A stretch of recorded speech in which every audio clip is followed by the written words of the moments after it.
I was pouring my morning coffee when my phone buzzed with a notification, an unexpected video message from Mrs. Thornton, our old neighbor from back home. I hadn't heard from her in years. Just seeing her name on my screen brought back memories I thought I'd carefully packed away. The message was brief. No greeting, no context, just 5 words that made my stomach drop. "I'm so sorry about everything, Audrey." My hand trembled slightly as I tapped on the video. It showed the interior of a church, St. Mark's, the same place my parents had dragged me to every Christmas Eve when I was little. The camera slowly zoomed in on 2 figures standing at the podium. My parents. My mother was dressed in an elegant black dress with her signature pearl necklace, dabbing at her eyes with a tissue. My father stood rigid beside her, reading solemnly from a piece of paper that shook slightly in his hands. Behind them was a casket, and next to that casket was my photograph, large, framed, surrounded by an elaborate arrangement of white lilies. I froze, coffee forgotten. "She was always a complicated girl," my father's voice echoed through the phone's speaker. "But we loved her deeply. We did everything we possibly could." My vision blurred. He was reading a eulogy. My eulogy. "Though she left this world far too young, we pray her soul finally finds the peace she couldn't find in life." What? I wasn't dead. I was standing in my apartment, very much alive, breathing, though now in shallow, panicked gasps. This couldn't be real. I scrubbed the timeline back, replayed the video again and again. Their faces remained composed, their voices steady. There was no genuine grief there, just a performance, controlled, rehearsed. I gripped the edge of my kitchen counter, my hands shaking uncontrollably. "What the hell is going on?" I whispered to the empty room. "Why are they doing this?" I hadn't spoken to my parents in 3 years, not since they cut me off, disowned me like I was some shameful family secret better left unmentioned. But to hold a funeral? To declare me dead? The longer I watched, the colder I felt. My mother mentioned how tragic my accident had been. There was no accident. My father talked about my final years spent in isolation. I was working, living, surviving. They had to know that. So why? Why were they doing this? I sank into a chair, the phone still playing in my hand. The video ended with the camera panning across the mourners. Distant relatives, family friends, even my childhood piano teacher. All dressed in black. All believing I was gone. And not one of them had tried to reach me. I played the video again, just to be sure I wasn't hallucinating. But the truth was undeniable. They hadn't just erased me from their lives. They had buried me alive. In that moment, one thing became crystal clear. This wasn't a mistake. It was a calculated choice. It wasn't always like this. There was a time when I believed family meant protection, loyalty, unconditional love. That illusion shattered 3 years ago, the day I was thrown out of my own life like trash swept under a rug. The truth? It wasn't me who stole the money. It was Zoe, my younger sister, the golden child, the one who could do no wrong. She embezzled nearly $80,000 from our family's business account. She was reckless, addicted to a lifestyle she couldn't afford. When the numbers didn't add up and the accounting discrepancies were discovered, my parents needed a scapegoat. I was convenient. I still remember the exact words my mother hissed at me in the kitchen. "Better one ruined daughter than 2. My father couldn't even look me in the eye when he said, "You've humiliated us. You're no longer our daughter." The next morning, I was gone. No money, no explanation to anyone, just silence. I tried calling, texting. I sent letters. Nothing. My number was blocked. When I reached out to close family friends, they suddenly stopped responding.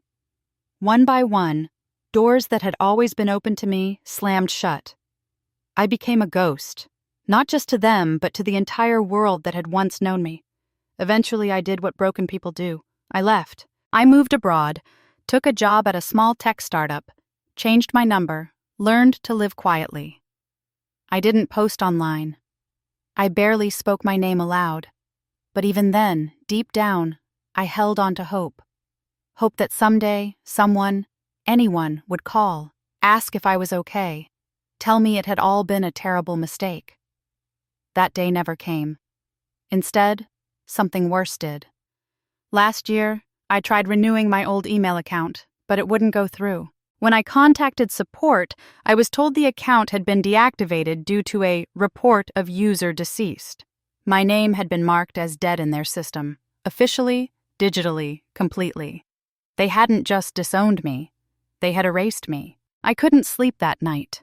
The video played on a loop in my mind. Their voices, their fake grief, my face next to a casket I'd never seen. My own funeral without me. Something wasn't right. So I started digging. First, I called my Aunt Natalie, my mother's younger sister. We hadn't spoken in years, but she was always the one who'd slip me an extra 20 in my birthday cards when I was younger. She answered on the third ring. "Hello, Aunt Natalie? It's me. It's Audrey." Silence. Then a click. She hung up. I called again. Blocked. Next, I tried my cousins. One sent me a single question mark and never replied again. Another responded with, "Is this some kind of sick joke?" No one believed I was me. Except one. My youngest cousin Blake, who used to follow me around at family gatherings when we were kids, texted back hesitantly, "Audrey, are you really alive?" "Yes, I need to know the truth. What did they tell everyone?" The typing bubble appeared, disappeared, then reappeared for what felt like an eternity. "They said you died in a car crash overseas 3 years ago." My stomach dropped. They had a whole story. Said it happened while you were traveling in Europe, that it was too late to bring you home. Cremation. Closed casket. I nearly dropped my phone. There had never been a car crash. I'd never even owned a car while abroad. I'd been living in a small apartment in London, working at a startup, keeping my head down. Something in me snapped. I pulled out every document I had. Passport stamps, rental records, immigration papers, employment contracts. I had never been in an accident. I had never gone missing. So I checked the public records office online, and there it was. Audrey Elaine Mitchell. Date of death September 3rd. Cause road accident. Status deceased. Certificate ID ARF 91327. They forged it. They made me legally dead. I stared at the screen, frozen. This wasn't grief. This wasn't denial. This was a cover-up. But what were they hiding that was worth burying me alive? I should have stopped digging, but once you realize your own family buried you alive, you have to know why. I found my answer in a place I hadn't looked in years. Zoe's Instagram. She'd gone public again, and there it was, a glittering carousel of images, white roses, champagne fountains, a diamond ring the size of a small planet, Zoe's wedding. Everyone was there. Aunt Natalie smiling like she didn't hang up on me. My cousins clinking glasses. Even Great Uncle Thomas, who lived in another country and never showed up for anything. But not me. Not one mention. Not one photo. Not even a "wish Audrey could have been here" caption. I was gone. Erased like I never existed. Until I looked closer. In one of the photos taken at the reception, there was a speech in progress, a toast. Her husband stood smiling, and next to him, my father holding a wine glass, speaking into a microphone, grinning under the caption, "To the one daughter who always made us proud." And there it was. The switch. Not just forgotten. Replaced. Curious, I searched the family business registry. A few clicks, and my blood went cold. The trust fund my grandparents had left for me, college money, startup capital, everything, was transferred to Zoe 6 months after my death, legally, quietly. She didn't mourn me. She profited off me. I stared at her smiling face, white dress sparkling in the sun, and it hit me. My sister didn't just replace me. She erased me. Enough was enough. If they wanted me dead, they were about to see just how alive I really was. The next morning, I walked into a law office with a stack of documents and a fire in my chest. Passport stamps, employment contracts, tax filings, lease agreements, flight records. Proof. Unshakable, unforgivable. The young attorney across the desk looked stunned. "You're challenging your own death certificate?" I slid the forged certificate across the table. "I'm not dead, but I plan to haunt them." He blinked, nodded slowly. "Then we'll start with a fraud complaint and a motion to revoke the declaration of death. It'll take time, but legally—" "I don't have time," I cut in, "because apparently I have a memorial service this Sunday." He looked up, startled. I didn't flinch. Earlier that day, a message had come through from an unknown number, just one line. "They're holding a memorial service for you next Sunday at St. Mark's." No name, no explanation. But I knew the church. I knew the address. It was real. And so was my plan. That night, I stood at the window of my apartment, watching the city lights glittering below like sparks waiting for gasoline.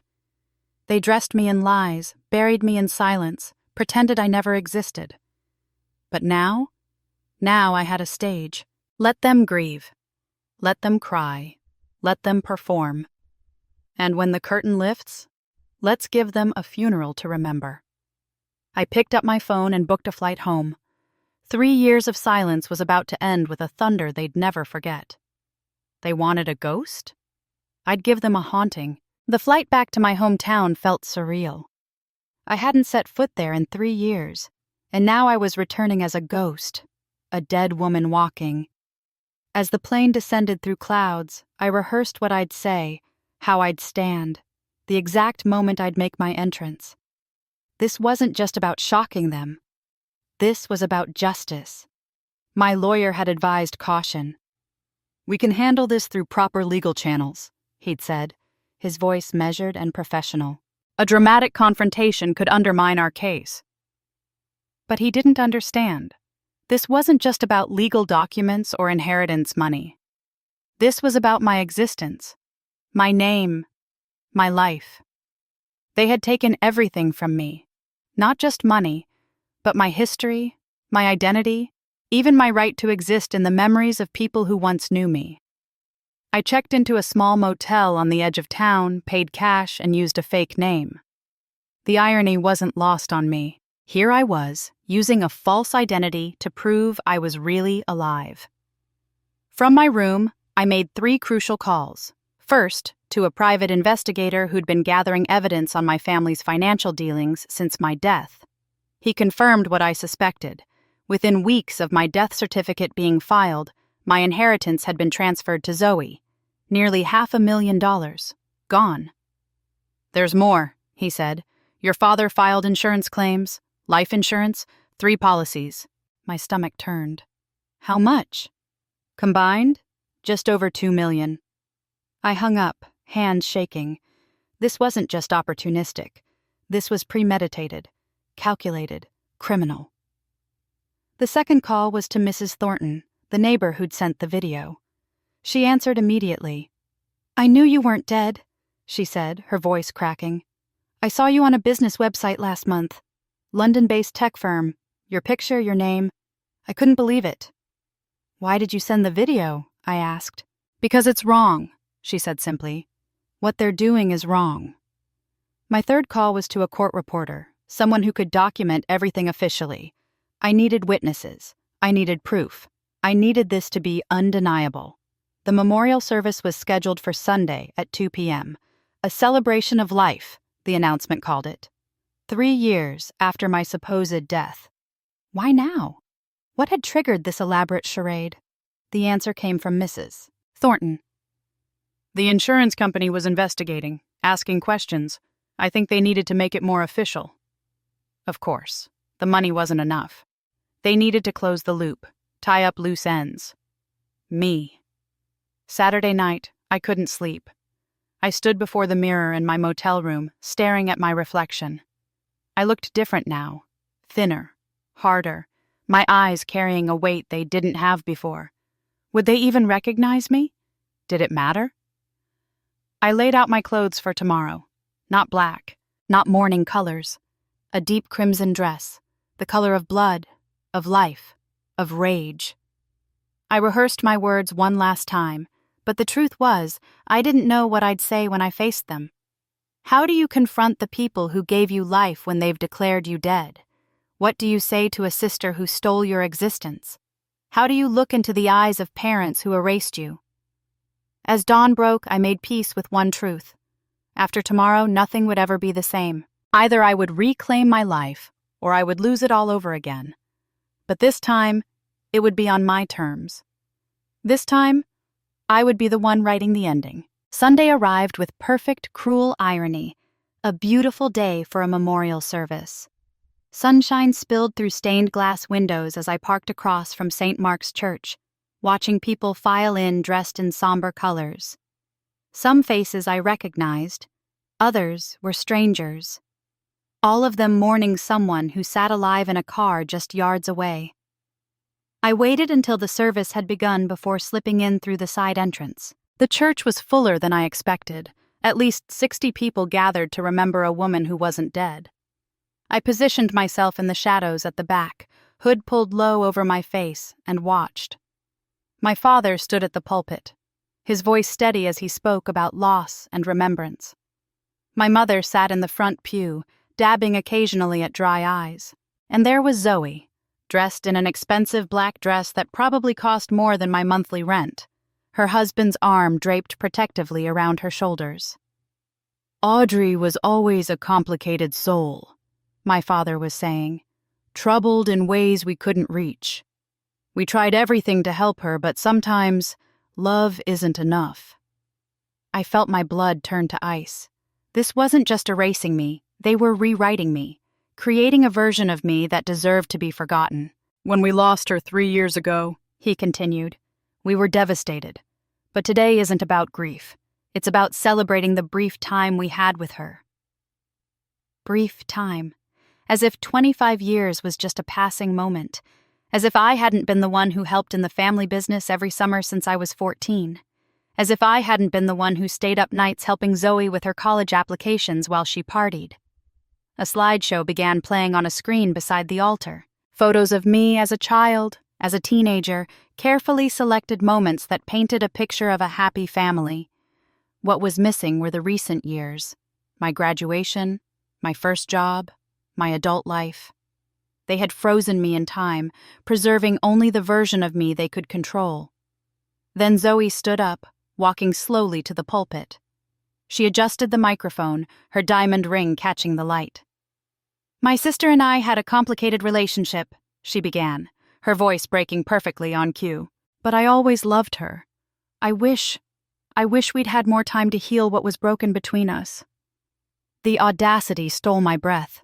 She was using my death, my fictional death, to paint herself as the grieving, forgiving sister. "After Audrey left us, I promised myself I would live for both of us," she continued.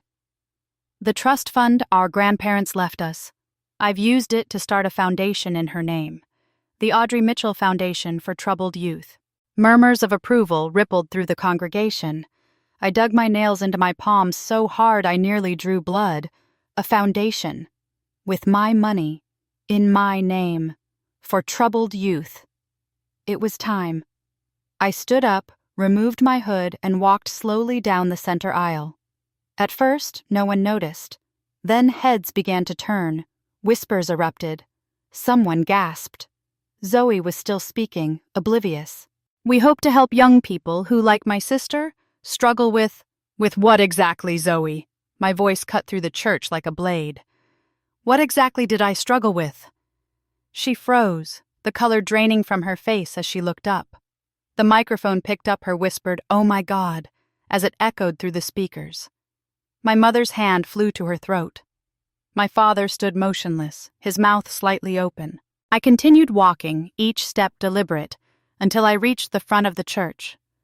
I turned to face the congregation, many of whom were staring at me with expressions ranging from shock to horror to confusion. "I'm sorry to interrupt my own memorial service," I said, my voice steady despite the thunder of my heartbeat. "But I'm having a hard time recognizing the woman you're all here to mourn." Silence. Complete, stunned silence. You see, I'm not dead. I was never in an accident. I never disappeared. I've been living and working in London for the past 3 years, very much alive, while my family, I turned to look directly at them, has been collecting my inheritance and, apparently, my life insurance. My father finally found his voice. Audrey, he said, as if testing the name. This is inappropriate. I laughed, the sound sharp and humorless. Inappropriate? You declared me dead. You forged a death certificate. You collected insurance money. And I'm the inappropriate one? Zoe had backed away from the pulpit, her husband now standing beside her protectively. You abandoned us, she hissed. You stole from the family and disappeared. I stole nothing, I said, my voice rising. You took $80,000 from the business account. You framed me. And when I was gone, you took everything else too. Murmurs rippled through the congregation. This wasn't the memorial service they had expected. My mother stood up, her face a mask of controlled anger. Audrey, you're clearly unwell. We should discuss this privately. Privately? Like how you privately declared me dead? Like how you privately transferred my inheritance? Like how you privately collected $2 million in life insurance? I pulled out a folder and held it up. I have the documents, all of them, the falsified death certificate, the insurance claims, the trust fund transfers. People were standing now, uncertain whether to stay or leave. Some were recording on their phones. Good. Let there be witnesses.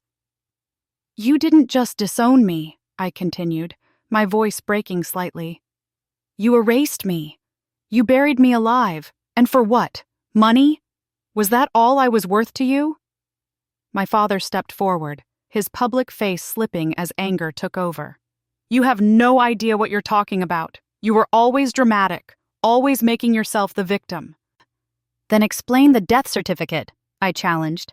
Explain the insurance claims. Explain the foundation using money that legally belongs to me. He had no answer. The court reporter I'd arranged to be present was documenting everything. The private investigator stood by the door, making sure no one interfered. Zoe suddenly lunged toward me, her composure shattering. You ruined everything. You were supposed to be gone. Her husband pulled her back, but not before her words echoed through the church. Not, you were supposed to be dead, but you were supposed to be gone. The distinction wasn't lost on the congregation. Gasps and whispers filled the air. I turned to address everyone. I didn't come here for drama. I came for the truth. My family declared me dead for financial gain. They stole my inheritance, collected life insurance, and created a foundation using my name, all while knowing I was alive. I placed the folder on the altar. Everything is documented here. I've already filed reports with the police and insurance fraud investigators. This isn't about money anymore. It's about justice. My mother stepped toward me, her eyes cold. No one will believe you. You disappeared for 3 years. You abandoned your family. Who do you think they'll side with? I smiled, a calm settling over me. That's the thing about being dead, Mom. You have nothing left to lose. I walked back down the aisle, past the shocked faces, past the whispers and stares. At the door, I turned one last time. The memorial service is over, I said. But the reckoning has just begun. As I stepped out into the sunlight, I heard the chaos erupting behind me. Phone calls being made, questions shouted. My name, my real name, not the fiction they'd created, spoken aloud again and again. I was no longer a ghost. I was a resurrection. And resurrections, as it turns out, can be far more terrifying than hauntings. The days following the memorial service unfolded like a fever dream. My phone wouldn't stop ringing. Reporters, distant relatives, old friends who thought I'd been dead for years. The local newspaper ran the headline, Woman Crashes Own Funeral, Alleges Family Fraud. Someone had uploaded a video of the confrontation, and it had gone viral overnight. I stayed in my motel room, blinds drawn, watching as my private tragedy became public entertainment. My lawyer called with updates. The insurance companies have opened fraud investigations. Your death certificate has been officially nullified. The police want statements from everyone involved." "And my family?" I asked. "They're denying everything, claiming you disappeared voluntarily, that they genuinely believed you were dead. They're painting you as unstable, attention-seeking." Of course they were. I received a text from Zoe that evening. "You've ruined everything, again. Hope you're happy." No denial. No explanation, just blame. My father was more direct. He left a voicemail, his voice cold and controlled. "This little stunt of yours has consequences, Audrey. You might want to think about that before you continue with this charade." It wasn't a threat. It was a promise. Only my mother maintained complete silence. No calls, no texts, no acknowledgement that I was alive. Her silence hurt more than their words. 3 days after the memorial service, I received an unexpected visitor at my motel. A knock at the door revealed Mrs. Thornton, clutching a small cardboard box. "I thought you should have these," she said, handing me the box.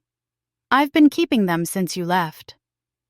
Inside were letters, dozens of them, addressed to me, postmarked from all over the world, from friends I'd made abroad, from colleagues, from my old roommate, all returned with "deceased" stamped across them in red ink. "They came to your parents' house," Mrs. Thornton explained. "I saw your father throwing them in the trash one day. I started fishing them out whenever I could." I sat on the edge of the bed, letters scattered around me, each one a connection that had been deliberately severed, each one proof of a life they had tried to erase. "There's something else," Mrs. Thornton said hesitantly. "Something I overheard the night before you left 3 years ago." I looked up, suddenly alert. "Your father and Zoe were arguing in the backyard. I couldn't hear everything, but I heard her say, 'She knows about the accounts.' And your father said, 'Then she needs to disappear for a while.'" My hands went cold. "Are you saying they planned this? Even before I left?" She nodded slowly. "I think they were in financial trouble. I think they needed your inheritance. And when you left, it gave them the perfect opportunity." It made sense. The missing money that I'd been blamed for. The urgency with which they'd declared me dead after I'd left. The speed with which they'd transferred my inheritance. I hadn't just been erased. I'd been set up. That night, I couldn't sleep. I read through the letters one by one, reconnecting with a life that had been stolen from me. Friends who thought I was dead. Opportunities lost. 3 years of connections severed. By morning, grief had hardened into resolve. I called my lawyer. "I want to press charges. All of them. Fraud. Identity theft. Conspiracy. Everything." "Are you sure?" he asked. "They're still your family." "No," I said quietly. "They stopped being my family the day they decided I was worth more dead than alive." The next week was a blur of depositions, statements, and legal filings. The evidence was overwhelming. The falsified death certificate, the insurance claims, the diverted inheritance, the foundation created with stolen money. My father and Zoe were arrested on a Tuesday morning. The charges: insurance fraud, identity theft, falsifying documents, conspiracy. My mother was named as an accessory. Their mugshots appeared on the local news, their expressions a mixture of shock and indignation. They hadn't expected consequences. They hadn't expected me to fight back. They were released on bail the same day, but the damage was done. Their reputations, their carefully constructed social standing, all of it crumbling. The family business began to suffer. Clients pulled out. Partners distanced themselves. The Audrey Mitchell Foundation was frozen pending investigation. I should have felt vindicated. Instead, I felt hollow. One evening, as I was preparing to check out of the motel and find more permanent housing, I received a text from an unknown number. "We need to talk, not about the case, about what really happened 3 years ago. Meet me at Riverside Park, 8 p.m. Come alone." It was unsigned, but I recognized the writing style. My mother. After everything, She wanted to talk now? I stared at the message for a long time, weighing my options. This could be a trap, or it could be the truth I'd been searching for. In the end, curiosity won. I texted back a single word. Okay. As I drove to the park, the sun was setting, casting long shadows across the road. Whatever happened next would change everything, again. But this time, I was ready.